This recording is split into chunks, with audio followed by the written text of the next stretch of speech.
અપેક્ષા રાખી છે એમની પાસેથી કે ગુજરાત એ આગવી પ્રકૃતિવાળું એક સાહસિક રાજ્ય છે. ગુજરાતી જ્યાં જ્યાં હોય ત્યાં સદાકાળ ગુજરાત હોય. અહીં બે વડાપ્રધાન દેશના જેમનો રસ્તો વાયા ગોધરા, એક મોરારજી દેસાઈ 1927માં ડેપ્યુટી કલેક્ટર હતા, ICS ઓફિસર તરીકે. એ વખતે ગોધરામાં જે ગરબડ થઈ એના આધારે એમને બદલી કરીને બહાર મૂક્યા.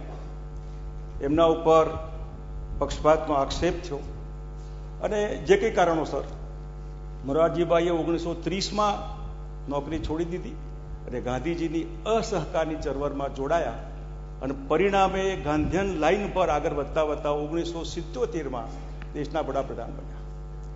બીજા વડાપ્રધાન નરેન્દ્રભાઈ મોદી ગોધરામાં પ્રચારક, વડોદરામાં પ્રચારક, એમ કરતા કરતા ગુજરાતના મુખ્યમંત્રી બન્યા. આપણે ક્રેડિટ જાય છે રાજકોટમાં ખાલી કરીને. હવે હું ઈચ્છું કે આપને ત્યાં લઈ જાય, એથી ખાલી કરીને ક્યાંક જોશે આવી સારી કંપની કે સીધા CM બન્યા. 2002નું ગોધરા જે બન્યું એ બધું હું વિગતમાં નથી જતો, પણ એ વાયા ગોધરા બે વડાપ્રધાન બંનેના લગભગ સરખા કારણો, મોરારજીભાઈ અને નરેન્દ્રભાઈ, એમને માટે આપણે શુભેચ્છા વ્યક્ત કરીએ, બહુ સ્વાભાવિક છે. અધ્યક્ષશ્રી લગભગ 1972માં કદાચ 73માં પ્રચારક તરીકેની સ્વીકૃતિ એમને મળી છે. વકીલ સાહેબ લક્ષ્મણરાવ ઇનામદાર, બહુ સારા, અતિ બુદ્ધિશાળી અને સારા કાર્યકર્તા નિર્માણ કરવા વાળા, મશીન કહી શકાય એવા. રાજકોટમાં પણ પોતે હતા ત્યાં. આપ પણ એમની પ્રોડક્ટ હું કહી શકું એ રીતે. વજુભાઈ પણ વકીલ સાહેબના બહુ ચાહક, એટલે સ્વાભાવિક એમના સાનિધ્યમાં વકીલ સાહેબના કપડાં ધોતા ધોતા આજે દેશનો મેલ ધોવા માટે નીકળ્યા છે. હવે આ બધામાં 1974-75માં લગભગ કટોકટી આવી ત્યારે એ સરદારજીનો વેશ કાઢેલો સુબ્રમણ્યમ સ્વામીએ દિલ્હીમાં સરદાર બનીને રાજસભામાં ભાષણ કરી નીકળી ગયેલા અને એમાંથી પ્રેરણા મળી હોય. ગમે તે દાઢી તો હતી ને એ વખતે હતી ને અત્યારે પણ છે, એ વખત કાળી હતી, અત્યારે ધોરી છે. એ જે ફોટો એમનો આવે છે એ કટોકટી વખતનો, અને એમાં સારી એવી કામગીરી કહી શકાય. એમ કરતાં કરતાં મારા ભાગમાં લગભગ 86-87માં પોતાની સંઘમાંથી ભાજપમાં સંગઠન મંત્રીની જવાબદારી આપવી જોઈએ, એ એમના ભાગે આવી. હું MP હતો દિલ્હીમાં, પાર્લામેન્ટમાં. કૈલાસ જવાની ઈચ્છા વ્યક્ત કરી. કૈલાસની યાત્રામાં ફોર્માલિટી ગવર્મેન્ટની જે કંઈ હોય એ પૂરી કરવામાં મેં રસ લીધેલો. ભલે કૈલાસ જાય પછી કૈલાસવાળાનું જોયું જાય કે આ શું થશે. એટલે કૈલાસવાળો સમજી ગયો કંઈ નહીં, જાઓ પાછા, નહીં તો કૈલાસ એમને રહેવાનું હતું હિમાચલની ગોદમાં. એ કૈલાસવાળાને મંજૂર નહોતું કે અમને પ્રોબ્લેમ થાય એના કરતાં એ શંકરને પ્રોબ્લેમ થાય એના કરતાં આ શંકરને પ્રોબ્લેમ ભલે થાય.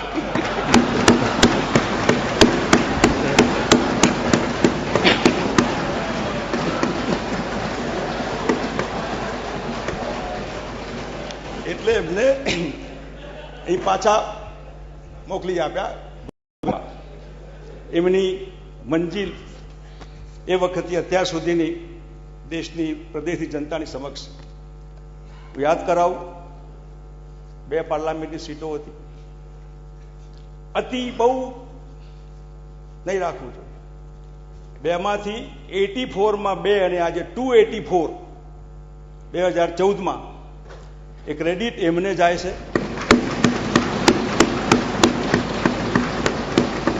એ પક્ષ કરતા મોટા થવું અનિચ્છાએ, સંગઠન કરતા પોતાને મોટા ચિતરવા અનિચ્છાએ, એ કદાચ ન થયું હોત ને જો ખાલી પક્ષ માટે મત માંગ્યા હોત હોઈ શકે આટલી બહુમતી કદાચ ન પણ મળી હોત, પરંતુ જે માર્કેટિંગ થયું, જે રીતે એમને પ્રોજેક્શન ત્યાં થયું અને પાર્ટી આખી સહમત થઈ, સંઘના આશીર્વાદ થયા અને એ રીતે આજે દેશમાં એકલી બીજેપી આઈડિયોલોજીકલી આ દેશ બે ભાગોમાં વહેંચાયેલો હોય ત્યારે આખી ભારતીય જનતા પાર્ટીને 1951થી જે ભારતીય જનસંઘના મૂળ નખાયેલા ડૉક્ટર શ્યામાપ્રસાદ મુખર્જીથી તે અત્યાર સુધીમાં જે કંઈ કલ્પના એમની હશે એ કલ્પના એમને કીધું એ પ્રમાણે ત્રીજી કે ચોથી પેઢી જે કંઈ હોય એ સાકાર થઈ. હવે પૂર્ણ બહુમતી એકલી બીજેપીની છે. એનડીએ ના મિત્રો ટેકો આપે કે ના આપે તો પણ સરકાર ચાલી શકે. ધ્યાન દોરીશ, 31% મત મળ્યા છે, એકની સામે બે બીજા લોકો છે. એટલી ચિંતા આપ કરજો કે 31%ની સામેના વધેલા જે બાકીના ટકા એમને સાચવવાના છે. તમે હવે બીજેપીના પ્રધાનમંત્રી નથી, આખા દેશના પ્રધાનમંત્રી 26 મે થવાના છે. હાઈ એક્સપેક્ટેશન, ખૂબ ઊંચી આશા અપેક્ષાઓ. આ દેશની પ્રજાએ જે મત આપ્યા હશે એ પોતાની કલ્પના પ્રમાણે આપ્યા હશે. કીધું હું છે બેકારોને નોકરી આપીશ, આપવી પડશે. બહેનોને જે કંઈ 33%નું આરક્ષણ આપીશ, આપવું પડશે. એના સિવાયના અનેક મુદ્દા, 10 કરોડ નવા મતદારોએ જે રીતે એમને કીધું છે કે અમે તમને નોકરી આપીશું, એની ઉઘરાણી સોગંદ વિધિ પછી તરત જ આખા દેશમાંથી ડાયરેક્ટલી ઇનડાયરેક્ટલી સીધું પ્રેશર આવશે કે હવે અમારી આશાઓ પૂરી કરો. અને કીધું નીતિનભાઈએ, આનંદીબેન ને બંને દુઃખી હતા. અચ્છે દિન આને વાલે હે, ચિંતા નહીં કરો, બહુ દૂર નથી. હમણાં નર્મદાની વાત કરી, ટેકનિકલી લગભગ નર્મદા પતી ગયેલી છે, દરવાજા પણ તૈયાર છે. આપ કાલે પીએમ બનીને કોઈને કહી શકો કે નર્મદાની જે ફોર્માલિટી કરવી હોય એ કરી શકાય. પાણી જે ખેડૂતોને આપવાનું છે એ મુદ્દો રહેશે. હાઈટ તો વધશે, દરવાજા બી મુકાશે. એવી રીતે સૌરભભાઈ, ભારત સરકાર ઈસ્ટર્ન કોલ ફિલ્ડને બદલે વેસ્ટર્ન કોલ ફિલ્ડમાંથી ગુજરાતને કોલસો આપવા આમ તેમ હવે લાવજો, કોઈ નાની પાડે.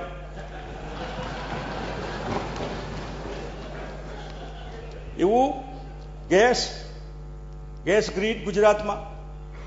હું આ એટલા માટે ગુજરાતના મુદ્દા કહું છું કે હવે ગુજરાત આશા રાખશે ગુજરાતી પાસે. એટલે gas grid, crude royalty, petrochemical hub Gujarat બનવું જોઈએ, 2009માં બની જવું જોઈએ. ગેસ, પેટ્રોલ, ડીઝલ, ખાતર સસ્તું થવું જોઈએ. એટલું નહીં, શક્ય હોય તો જેટલી મિનરલ્સ પ્રોડક્ટ દેશમાં અલગ અલગ રાજ્યોમાંથી નીકળે છે એ રાજ્યોને એનો હિસ્સો આપવો જોઈએ. રોયલ્ટી નહીં, હિસ્સો. આ હિસ્સો આપવામાં નક્કી થાય ક્રાઇટેરિયા તો માનું ત્યાં સુધી ખૂબ પછાત રાજ્યો, આસામ હોય યા છત્તીસગઢ હોય કે ઇવન ઓડિશા, આ મિનરલ્સના લીધે ગુજરાત પણ એમાં આવી જાય, બહુ મોટો ફાયદો થશે. એટલે હવે ક્રૂડ રોયલ્ટી હોય એ ડબલ થાય, જે માગણી કરેલી. મેટ્રો રેલ પ્રોજેક્ટ ક્યાં છે ક્યાં નહીં, કરી શકાય. લોકોની આશાઓ છે કે આપણે પણ ત્યાં મેટ્રો હોવી જોઈએ. હવે કોઈ આડું નથી આવવાનું, સરકારી તમારી છે. એટલું નહીં, એના સિવાય બાકીના જે કેન્દ્ર સરકારના સેન્ટ્રલ સેલટેક્સ જે ગુજરાતના ભાગે આવવાના નાણાં હતા એ બી માગીને આપણે થાક્યા તો પણ ભારત સરકારે નથી આપ્યા. મનમોહનસિંહજી હતા એટલે નહોતા બોલતા, હવે તો બોલવું પડશે, બોલતા વડાપ્રધાન છે આપણા. સેન્ટર ફોર કોટન એક્સેલન્સ, દેશમાં ગુજરાતનો કપાસ પકવતો ખેડૂત ખૂબ સારી ક્વોલિટી એક્સપોર્ટ કરી શકાય એવું, એને ધ્યાનમાં રાખીને જે કંઈ સેન્ટર ફોર કોટન એક્સેલન્સ સ્થાપવું જોઈએ એ પેન્ડિંગ અરજી છે એ પૂરી થાય. સર્વ શિક્ષા અભિયાનના 2200 કરોડ કરતાં વધારે રૂપિયા છે, લઈ આવાય. ગીર સેન્ચુરી 270 કરોડનો જે રોડનો પ્રોજેક્ટ છે કિલોમીટરનો, 600 કરોડ રૂપિયાનો આશરે લગભગ, એ બી પૂરો થાય. અંકલેશ્વર, અમદાવાદના વટવા વિસ્તારના જે કંઈ પોલ્યુટેડ એરિયાસ એની જે માગણી હતી એ પૂરી થાય. મરીન ઇન્સ્ટિટ્યૂટ આવડો મોટો સમુદ્ર કિનારો લગભગ 1600 કિલોમીટરનો, એમાં સારા એવા વિસ્તારમાં મરીન ઇન્સ્ટિટ્યૂટની સ્થાપના થાય.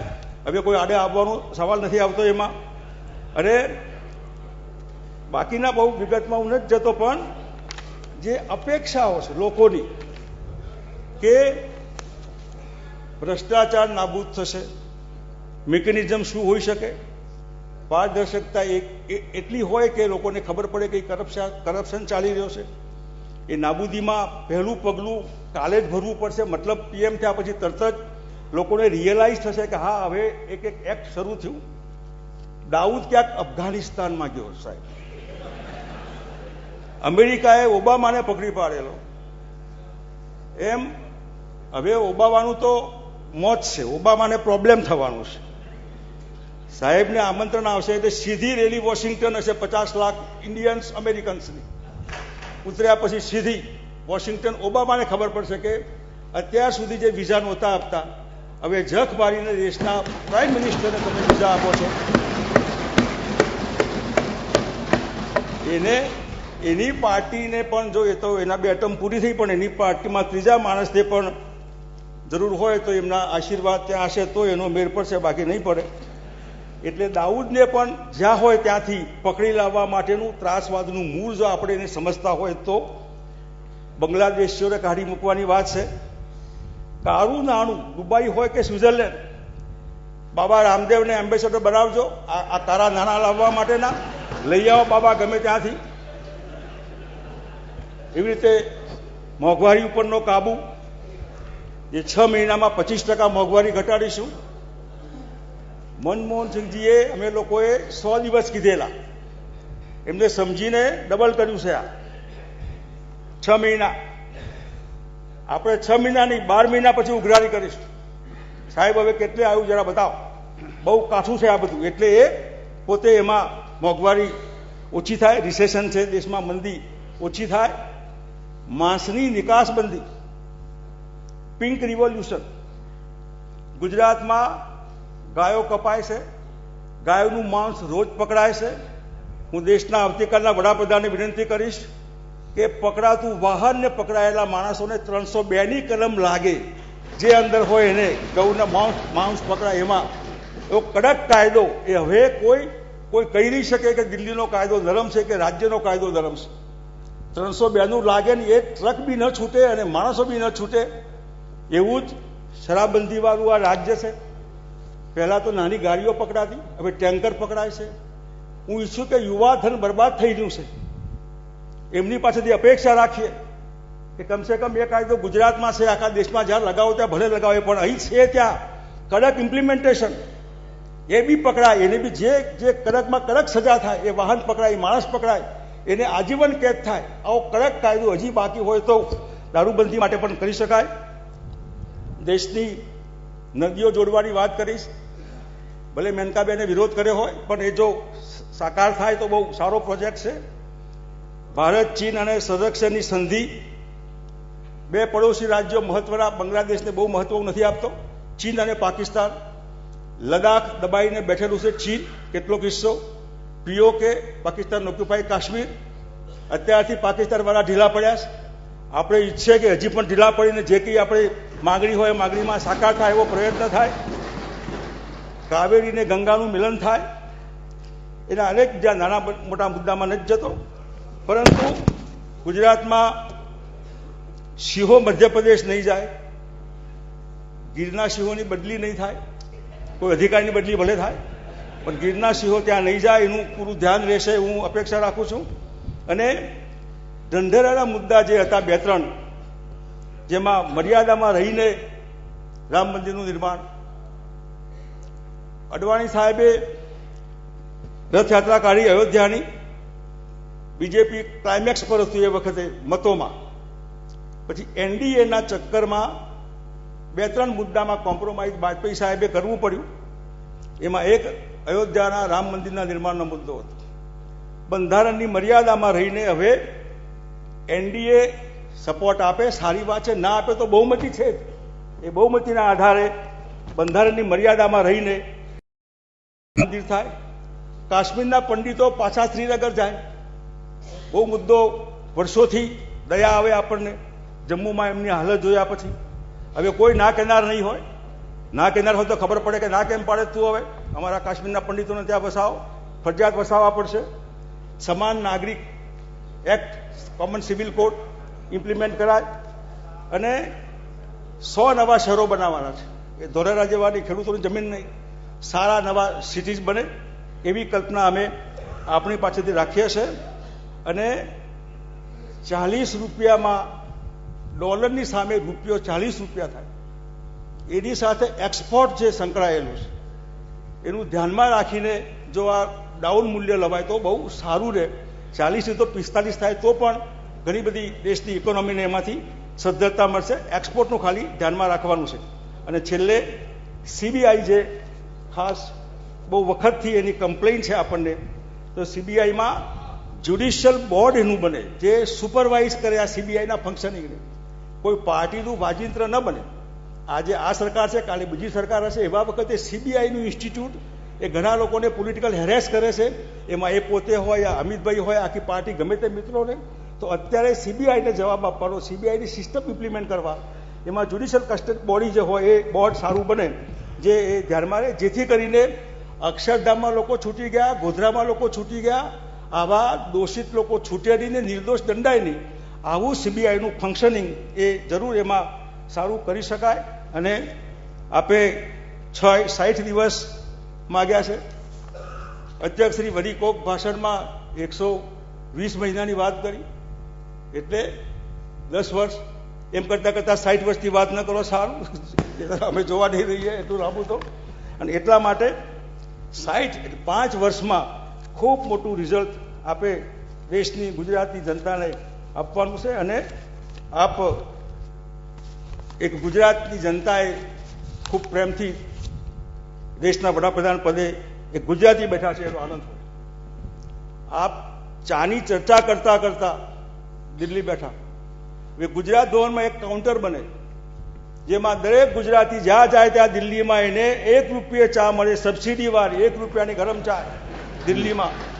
એટલી ગુજરાત ભવનમાં એમની પાસેથી અપેક્ષા રાખીએ. અને ગુજરાતીઓનો તાતો વહેશે એને મળવા માટેનું અલગ કાઉન્ટર, અલગ પદ્ધતિ કોઈક આવે એને બોલાવે કરે. દિલ્હીનું દરબાર છે, બહુ ખબર ન પડે, એટલે ગુજરાતી કે એને સ્પેશિયલ કોઈક એવી વ્યવસ્થા થાય જેથી એને આનંદ થાય. સાહેબ મને બોલાયા હતા, એ સારું હતું. અમારે ખૂબ ખૂબ ખૂબ ખૂબ શુભેચ્છા. પરમ વૈભવને ભારત માતાને લઈ જવા માટે આપને ખૂબ શક્તિ આપે, તંદુરસ્તી સારી રહે. અને ક્યારેક એકલા પડો આ બધા ટોળામાં. મને ખબર છે તમે એકલા છો, નોબડી ઇઝ યોર્સ. અને એટલા માટે યાદ આવે તો હીરાબાના ખોરામાં આવીને 2 આંસુ સારશો તો સારું રહેશે. ધન્યવાદ. ઓકે.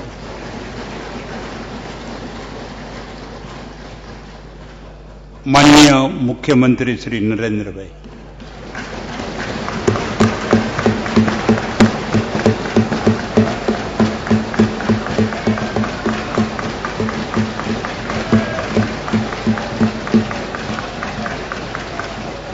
માનનીય અધ્યક્ષશ્રી, હું સૌ પ્રથમ આપનો અને વિપક્ષના નેતાશ્રીનો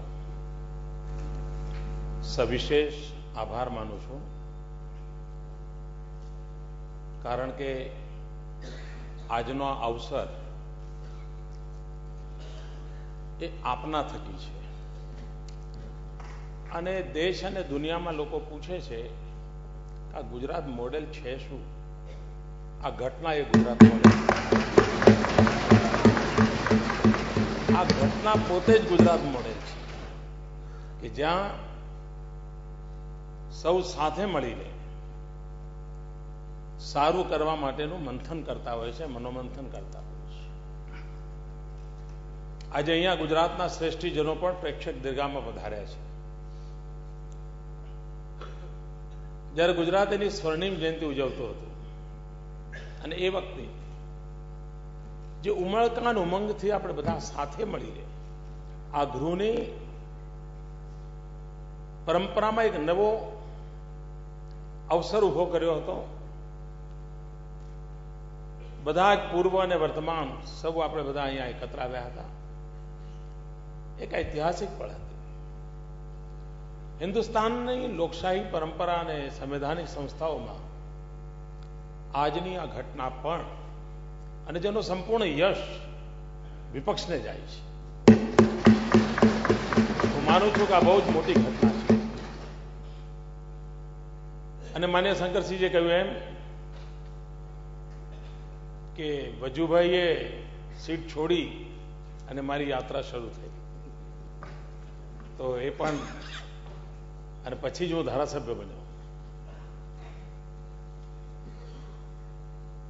આજ ગૃહમાં મારું શિક્ષણ થયું. પહેલી વાર હું આ બધી વ્યવસ્થાઓમાં પ્રવેશ્યો. 4 વાર મુખ્યમંત્રી બનવાનો સૌભાગ્ય મળ્યું. આ ગૃહ પાસેથી, અહીંના વરિષ્ઠ નેતાઓ પાસેથી, ચાહે સામે બેઠા હોય કે અહીંયા બેઠા હોય, એ સૌની પાસેથી મને ઘણું બધું શીખવા મળ્યું છે. અમરસિંહભાઈનું હું એ રીતે આજે સ્મરણ કરીશ કે જ્યારે હું નવો આવ્યો હતો તો વ્યક્તિગત રીતે મારો સંપર્ક કરીને મને ક્યાંક ધ્યાન દોરવા જેવી બાબત હોય તો અંગત રીતે ધ્યાન દોરતા હતા. નરેન્દ્રભાઈ, તમને આમાં કદાચ તકલીફ પડશે, જોજો. સામાન્ય રીતે વિપક્ષના વ્યક્તિ આ બધું ના કરે, પણ આપણા ગુજરાતની એક ઉજ્જવળ પરંપરા રહી છે કે જેના કારણે આ બધું બનતું હતું, અને એના જ કારણે આપણે ગુજરાતને આગળ ધપાવી શક્યા છીએ.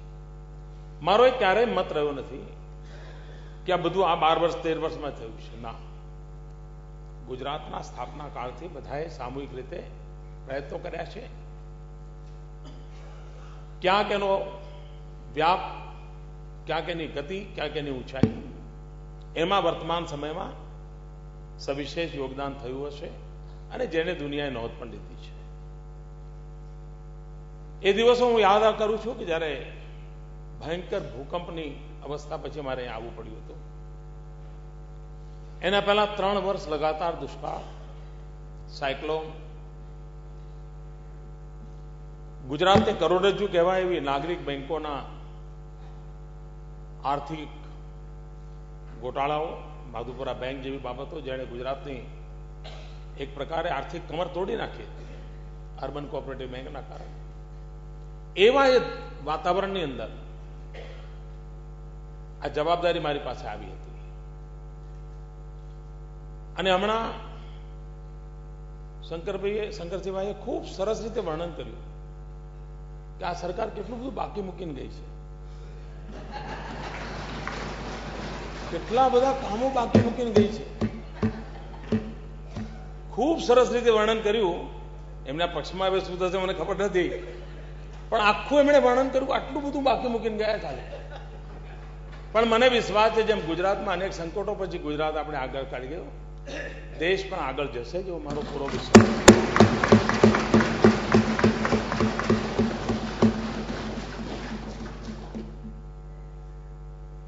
શંકરસિંહભાઈ હવે ગૌરવથી કહી શકશે કે દેશના પ્રધાનમંત્રી મારી મોટરસાયકલ પર ફરતા હતા.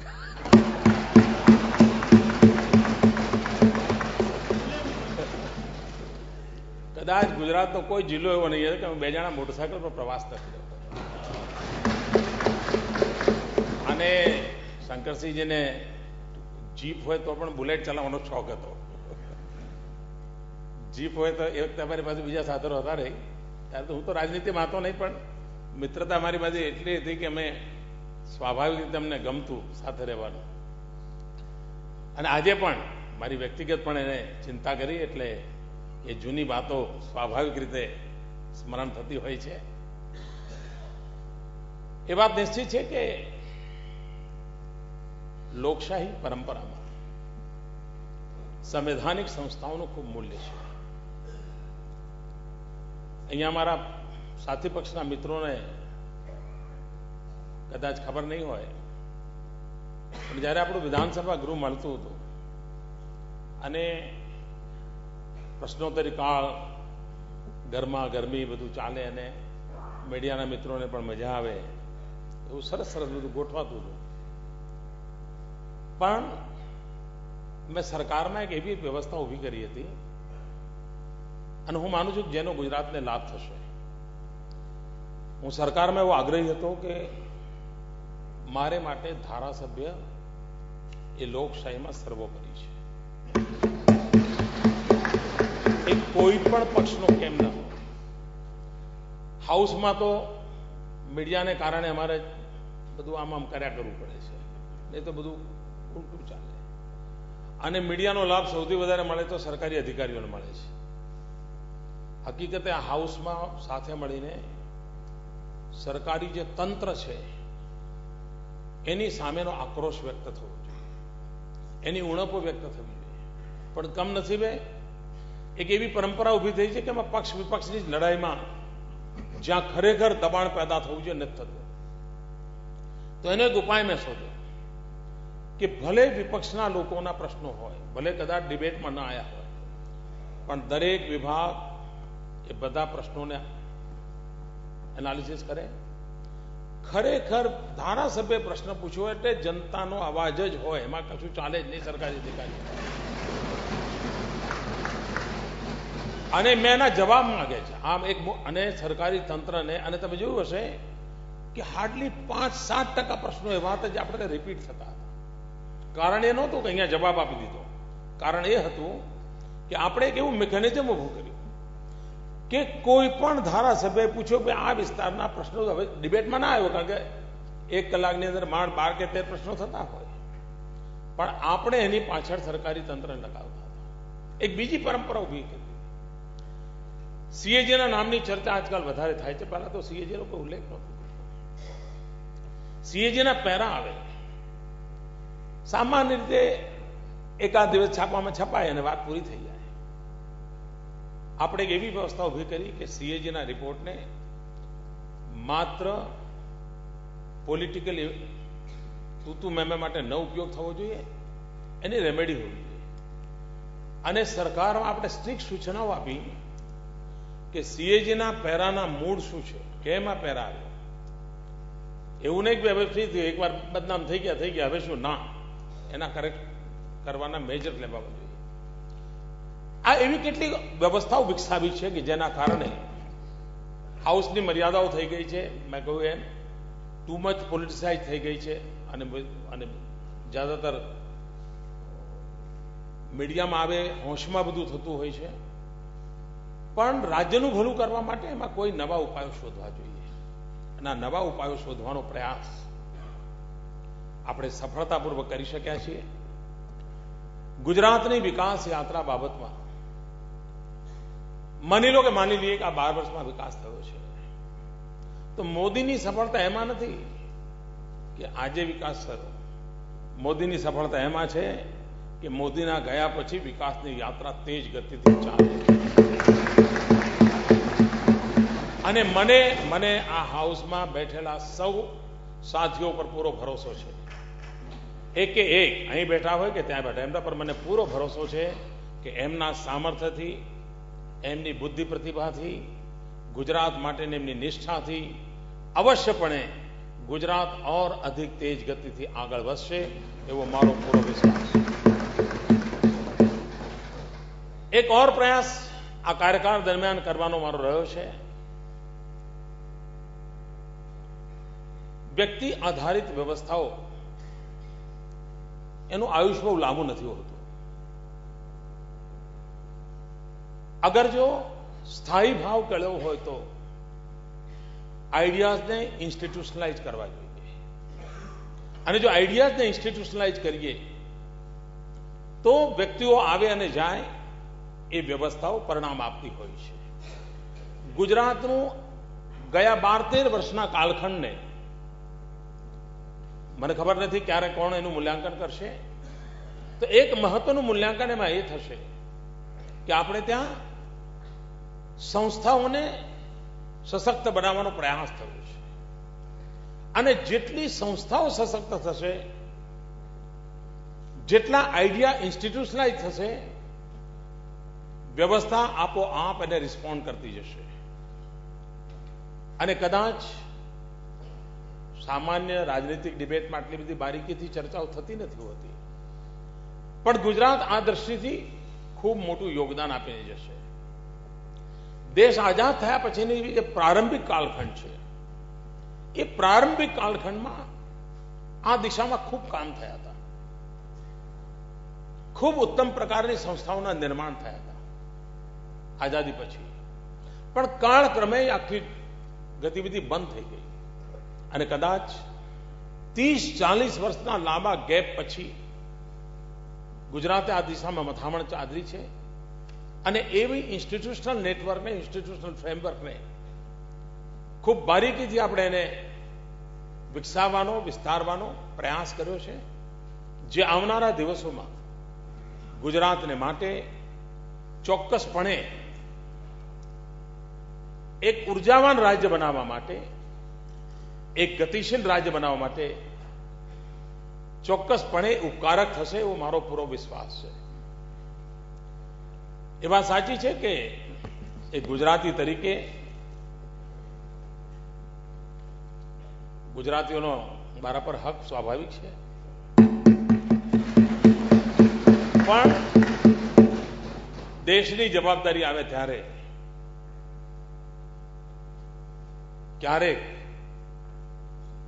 એવું પણ થાય, કારણ ઘણા લોકોના મનમાં એમ છે કે જો ગાંધીજીએ ધાર્યું હોત તો સરદાર સાહેબ પ્રધાનમંત્રી બની શક્યા હોત. એવું ઘણાના મનમાં છે. મારી પાસે ઐતિહાસિક કોઈ રેકોર્ડ નથી, પણ આવું લોકો બોલતા હોય છે. કદાચ ગાંધીજીને એવું પણ લાગ્યું હોય કે ભાઈ પાછું એવું ના થાય ગુજરાતીનું કર્યું. તો આ દુવિધા હંમેશા રહેતી હોય છે. પણ મારો પ્રયાસ એટલો જરૂર રહેવો જોઈએ કે ભાઈ ગુજરાતી છું એટલે અન્યાય થોડો કરાય. ભલે ન્યાય કરી શકે, એના હકનું એને મળવું જોઈએ, એના હકનું એને મળવું જોઈએ. અને તેથી દેશના કોઈ પણ ખૂણાને એવું ઓછું ના આવવું જોઈએ કે ભાઈ અમારી તરફ આંખમાં કમી છે ને પેલી બાજુ આંખમાં અમી છે, એવું ના હોય છે. અને તેથી આ ગૃહની અપેક્ષાઓ સ્વાભાવિક છે. તેમ છતાંય નવી જવાબદારી મારી પાસે જુદી અપેક્ષા રાખે. હું અને શંકરસિંહજી ગમે તેટલા મિત્રો હોઈએ, પણ એ ત્યાં બેઠા હોય એટલે એમણે એ જવાબદારી નિભાવવી જ પડે. એમ જે પદ પર, જે વ્યવસ્થાની અંદર આપણે જતા હોઈએ છીએ ત્યાં સમગ્ર ભારતનો વિચાર કરીને ચાલવું. અને હું માનું છું ગુજરાત મને એ સંસ્કાર આપ્યા છે અને એ સંસ્કારના આધારે તો આપણે કામ કરવાનું છે અને એના આધારે આપણે આગળ વધવાનું છે. ભાઈઓ બહેનો, એક વાત નિશ્ચિત છે કે દેશની સામે સમસ્યાઓ ખૂબ છે, પણ જો સમસ્યાઓ ખૂબ છે તો સમાધાનના રસ્તા પણ ખૂબ છે. અગર સંકટો છે તો સંકટોને પાર કરનારું સામર્થ્યવાન દેશના યુવાનો પણ છે, દેશનું જનમાનસ પણ છે. અને એના આધારે જે કંઈ કામ થશે એ દેશની ભલાઈનું કામ હશે. આ સદને મને ઘણું બધું આપ્યું છે અને આજનો અવસર કદાચ મને યાદ છે જનરલ કરિયપ્પાના જીવનની એક ઘટના. જનરલ કરિયપ્પાનું પોતે નાના સ્થાન પરથી આવતા હતા, એમનું વતન બહુ નાનું હતું. બહુ વર્ષો પછી એમનું સન્માન એમના ગામમાં થયેલું. એ દિવસે જનરલ કરિયપ્પાએ જે ભાષણ કર્યું તે બહુ ઐતિહાસિક ભાષણ છે. જનરલ કરિયપ્પાએ કહ્યું કે હું સેનાનો વડો રહ્યો, દુનિયાની અંદર મારું નામ હતું, વિશ્વની દરેક સેનામાં જ્યાં જવું ત્યાં મને સલામ થતી હતી, મને ગૌરવ ખૂબ મળ્યું છે, અનેક જગ્યાએથી મળ્યું છે. પણ આજે મારા ગામમાં, મારા લોકો વચ્ચે જે નાનકડું ગામ, એ જે સ્વાગત થઈ રહ્યું છે એનો મારા માટે જીવનનો અતકેરો આનંદ છે. દુનિયામાં ગમે તેટલી વાહવાહી થાય, પોતાનાની વચ્ચે થાય એની મજા ઓર છે.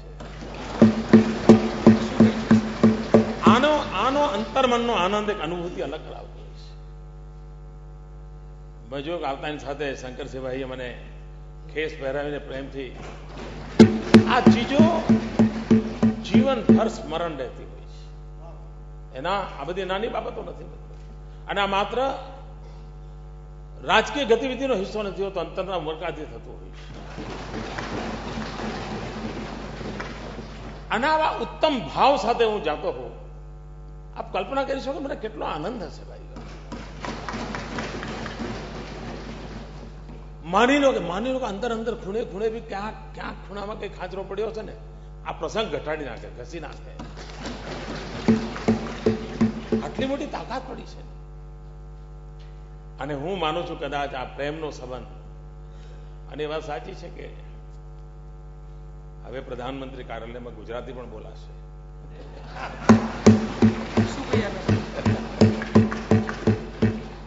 ખમણ ઢોકરા પણ ખવાશે,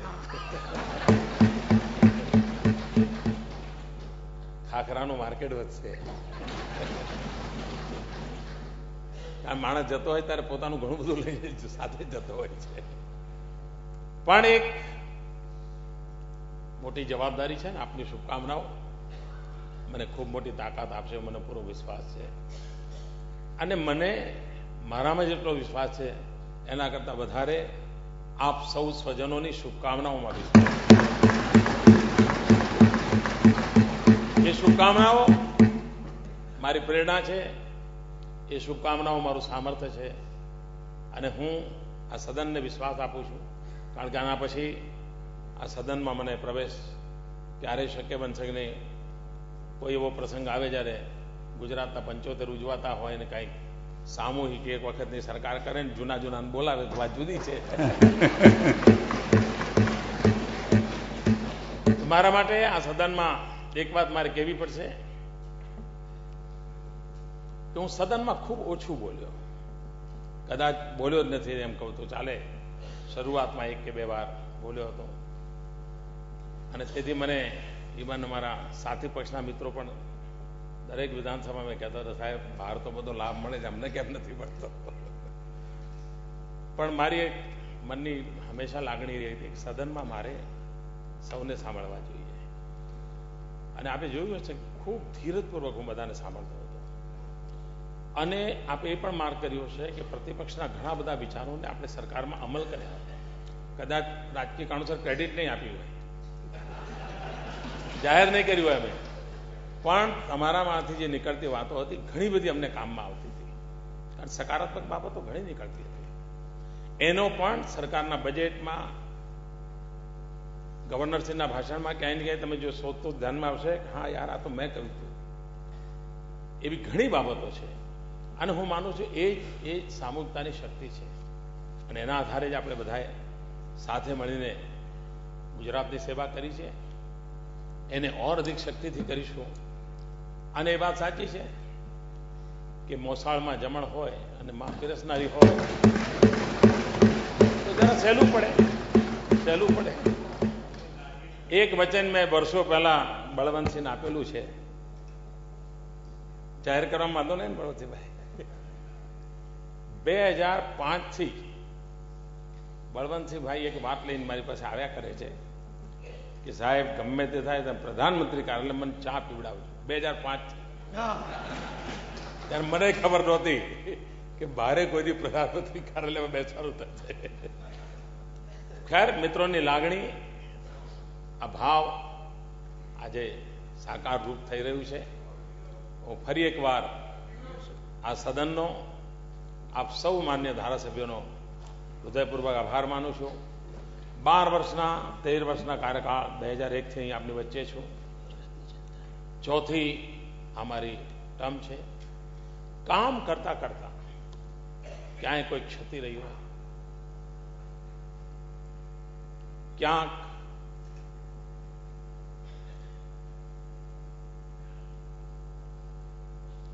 મારા વ્યવહારમાં દોષ રહ્યો,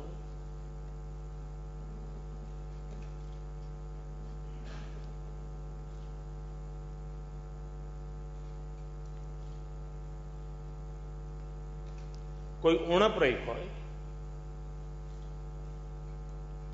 વર્તમાનમાં જે બેઠા છે તે અને અગાઉ જે આ સદનમાં હતા તે જાણે અજાણે કોઈ પણ એવી ઉણપ રહી હોય તો આ પણ છે મિચ્છામી દુક્કડમની. આપ સૌ ઉણપો વચ્ચે પણ, મર્યાદાઓ વચ્ચે પણ હંમેશા મને જે સાથ સહકાર આપ્યો છે એ બદલ આ બધા જ કાર્યકાળ દરમિયાન આ સદનમાં રહેલા સૌ મહાનુભાવોનો આદર કરું છું, એમને વંદન કરું છું, આ પવિત્ર ગૃહને વંદન કરું છું અને ફરી એકવાર માન્ય અધ્યક્ષજીનો આભાર માનું છું અને વિશેષ કરીને પ્રતિપક્ષનો આભાર માનું છું કે એક ઉત્તમ સુખદ વાતાવરણ, આવું સૌભાગ્ય બહુ ન મળે ભાઈ, જે મને મળ્યું છે, જે આપે આપ્યું છે, એ બદલ સવિશેષ પ્રતિપક્ષનો આભાર માનું છું અને આપને માટે દિલ્હી માટે અલગ કાઉન્ટરની જરૂર નથી. પરમાત્માએ આપેલું છે એ કાઉન્ટર તમારું જ છે. ધન્યવાદ ભાઈ.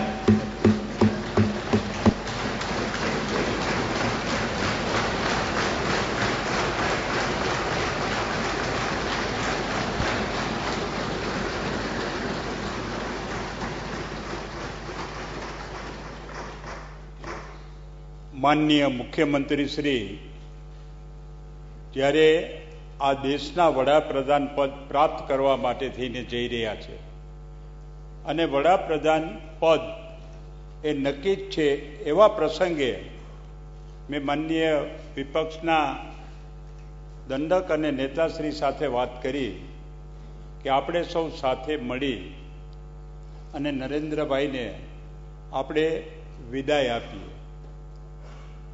સમસ્ત ધારાસભ્યો અને ગુજરાતની પ્રજા વતી આ એક કાર્યક્રમનું આયોજન થાય એવી જ્યારે વાત કરી ત્યારે સહર્ષ વિપક્ષના લોકોએ સ્વીકારી લીધી અને આજે આપણે સૌ જોઈ રહ્યા છીએ એટલા જ પ્રેમાળ અને નિખાલસ વાતાવરણની અંદર કોઈ પણ શબ્દની અંદર ઉણપ ન આવે અને ભાતૃભાવથી રાષ્ટ્રના વિકાસ માટે થઈને યોગદાન આપનાર વ્યક્તિને આપણે જ્યારે વિદાય આપતા હોય એવો કાર્યક્રમ અને આપણે બધાના વક્તવ્ય પણ સાંભળ્યા.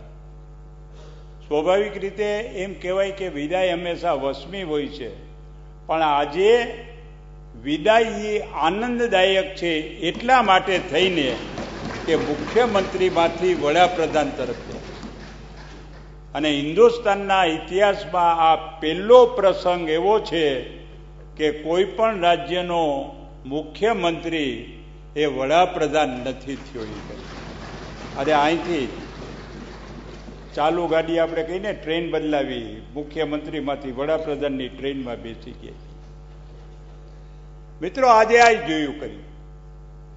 અહીં રાજકારણમાં પડેલા લોકો છે એની અંદર આ ક્ષેત્ર કે આ ક્ષેત્ર, પણ હું નરેન્દ્રભાઈ અને શંકરસિંહભાઈમાં જોઈ શકું છું કે આ બંને સંઘના સ્વયંસેવકો છે.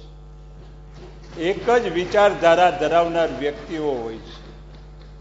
મગની બે ફાડ જુદી હોય પણ બંને ફાડની અંદર ગુણ હોય ને એ મગના જ હોય. મિત્રો આજે સંસ્કારિતા બોલે, આજે કાશ્મીરના પંડિતના રક્ષણ માટેની વાત કરવી હોય, આપણા દેશની અંદર આપણે બીજા પાસે થઈને વિઝા લેવાની વાત કરવાની વાત હોય, આ બધા જે પ્રોબ્લેમ છે એ બંનેના મનની અંદર રહેલા છે. અને હું તો કહીશ કે પક્ષાપક્ષથી તો ઘણીવાર અહીંથી અહીં જાય ને અહીંથી અહીં જાય, પણ અમારે કાઠિયાવાડમાં કહેવત છે કે ડાંગે માર્યા પાણી જુદા ન થાય. એ આજ નહીં પણ કાલે ભેગા થવાના છે ને અત્યાર સુધી મોટો ભાગ થઈ ગયો છે અને બાકીના રહી ગયા છે એ થવાના છે.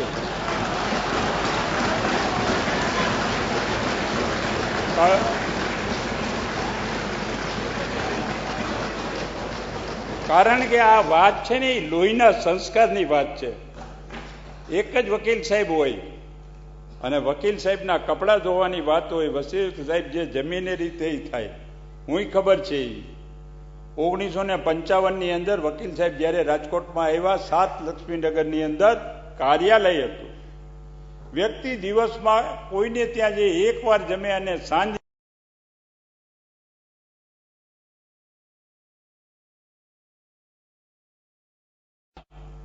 શેતરંજી પાથરે, એની માથે ગોદડું હોય, એક ઓશિકો હોય, અને શિયાળો હોય તો પણ એ કાર્યાલયમાં ગરમ ધૂસો ન હોય, ઓઢવાની ચાદર હોય, અને રાત ત્યાં વ્યતીત કરતા હોય.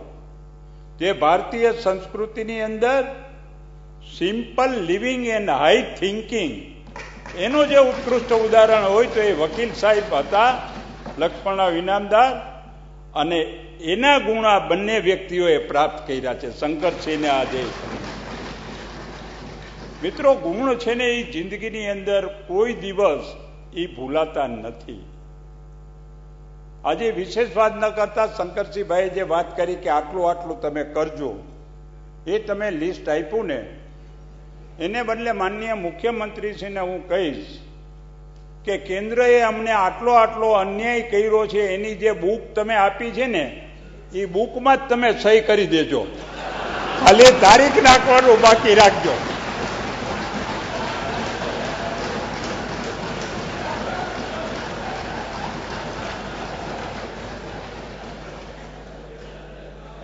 હમણાં મેં એક ભાઈને પૂછ્યું, મેં કે તમે કેવી રીતે જીતી ગયા? કીધું આ વિપક્ષ. મને કે ગઈ ચૂંટણીમાં મને, હું આ પક્ષમાંથી આ પક્ષમાં આવ્યો, પણ ગઈ ચૂંટણીની અંદર નરેન્દ્રભાઈ વિરુદ્ધની અંદર જેને વાત કરી હતી ને એ જ મેં રેકર્ડ સંભળાવી. જો કે 4 મહિના પહેલા આમ બોલતા હતા ને હવે આમ બોલે છે. મિત્રો, આજે હું કહીશ કે વિકાસના કામ માટે થઈને રાજ્યએ કેટલો વિકાસ કર્યો. ચોક્કસ હું કહીશ કે ગુજરાત મોડલ પ્રમાણે આખા હિન્દુસ્તાનને ગુજરાત મોડલ તમે સમર્પિત કરો. ગામે ગામ રસ્તા આપો, ગામે ગામ પાણી આપો, ગામે ગામ એજ્યુકેશન આપો, ગામે ગામ આરોગ્ય આપો.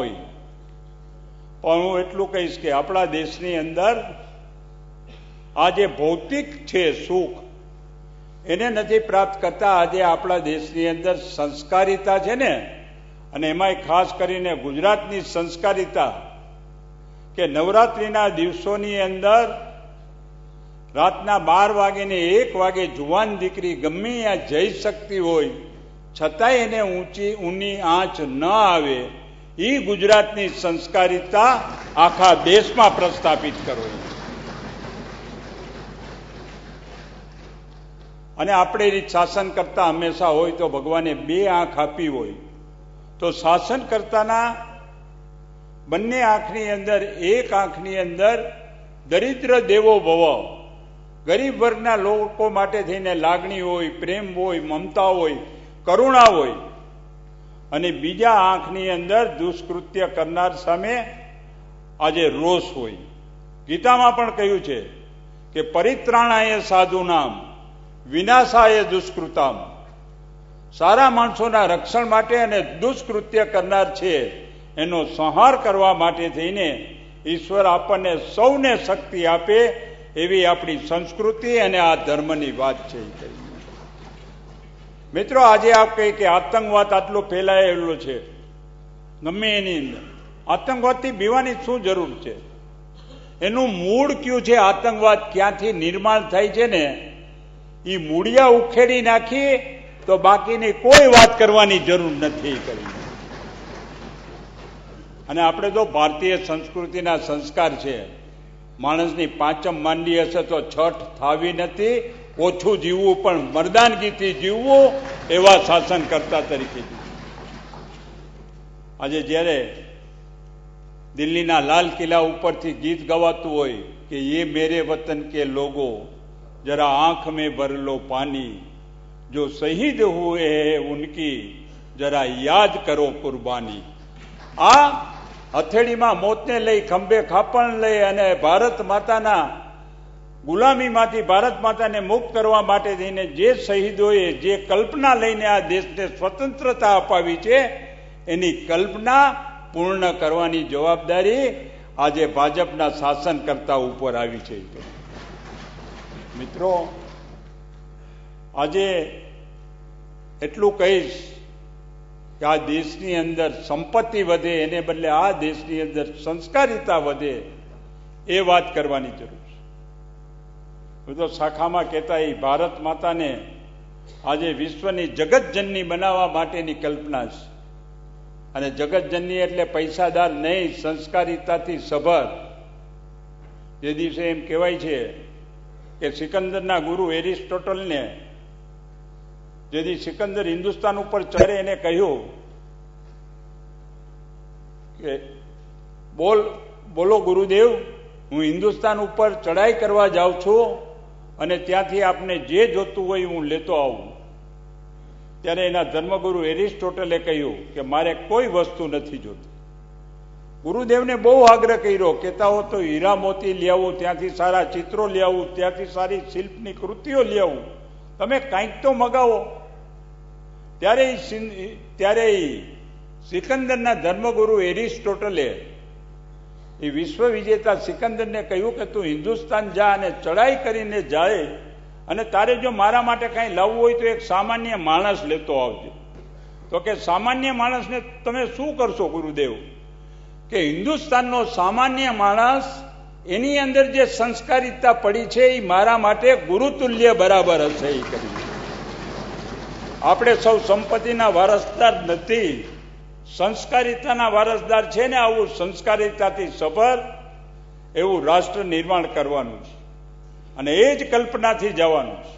હું તો કહીશ, વિપક્ષ હોય કે આ પક્ષ હોય, દરેક પોતપોતાની ફરજ બજાવે, જરૂર પડે ત્યાં વિરોધ પણ કરે, પરંતુ રાષ્ટ્ર નિર્માણના કામની અંદર તમામ લોકોએ સાથ સહકાર આપવો જોઈએ. અલગ ભાષા અલગ વેશ, ફિર ભી અપના એક હી દેશ. આપણી ભાષા જુદી હશે, આપણે ગમે તે પક્ષની અંદર હોય, પણ રાષ્ટ્રના કામની અંદર તો આપણે એ સાથે મળીને હાલવું જોઈએ.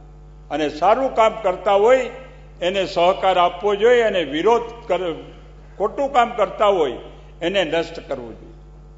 જે પ્રમાણે ગીત છે ને કે સાથી હાથ બડાના સાથી રે, એક અકેલા થક જાયેગા, મિલકર બોજ ઉઠાના. સાથે મળી અને આ રાષ્ટ્રનો બોજ ઉઠાવવાની આજે જવાબદારી લેવા માટે થઈને જ્યારે ગુજરાત રાજ્યના મુખ્યમંત્રી ત્યાં રીતે જાય છે, અને હું તો કહીશ કે આ હાઉસમાંથી ભલે એમને કહ્યું કે હું અહીં ઓછું જ બોલ્યો છું, તો માનનીય મુખ્યમંત્રી શ્રીને કહી જરાક નીતિનભાઈ ઉપર હાથ મૂકો, તમે જે ઓછું બોલ્યા છો એની પરિપૂર્તિ નીતિનભાઈએ કરી. એક વ્યક્તિ બોલે નહીં ને એક બોલ્યા વગર લીએ નહીં.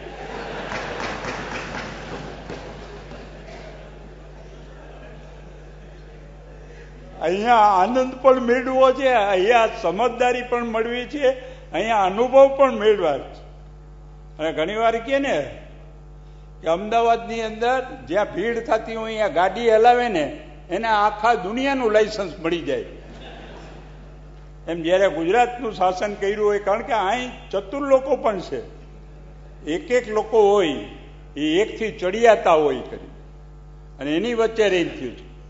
આપણે પરમ કૃપાળુ પરમાત્માને પ્રાર્થના કરી કે આપણા મુખ્યમંત્રી જ્યારે વડાપ્રધાન થાય છે ત્યારે વેપાર ક્ષેત્રે એને વાણિયા જેવી એ વણિક બુદ્ધિ આપે, બ્રાહ્મણ જેવું એમને સંસ્કૃતિના રખેવાળ તરીકેનું બ્રહ્મ જ્ઞાન આપે, અને ક્ષત્રિય જેવું આજે એને ક્ષત્ર એટલે દુષ્કૃત્ય કરનારનો નાશ કરવા માટેની શક્તિ આપે.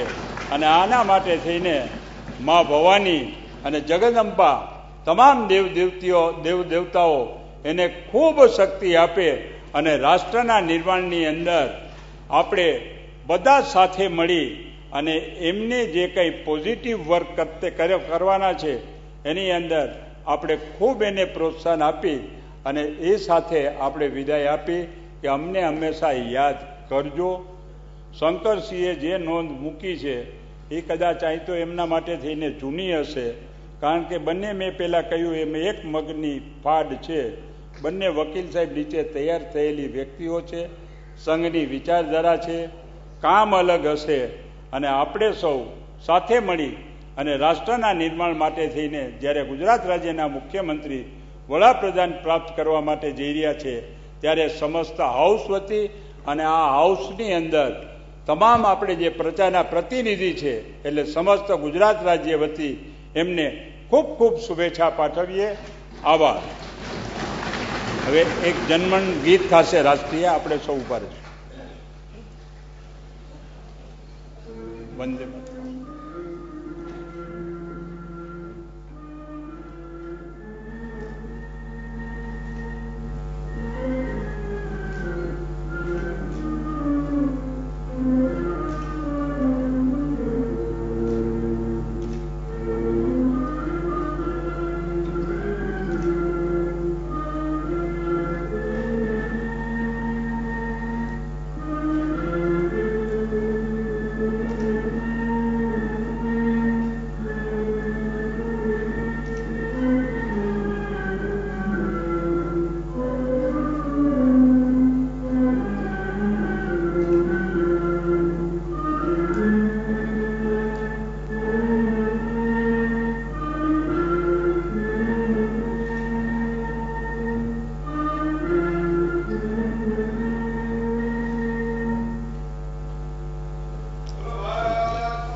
લાવો.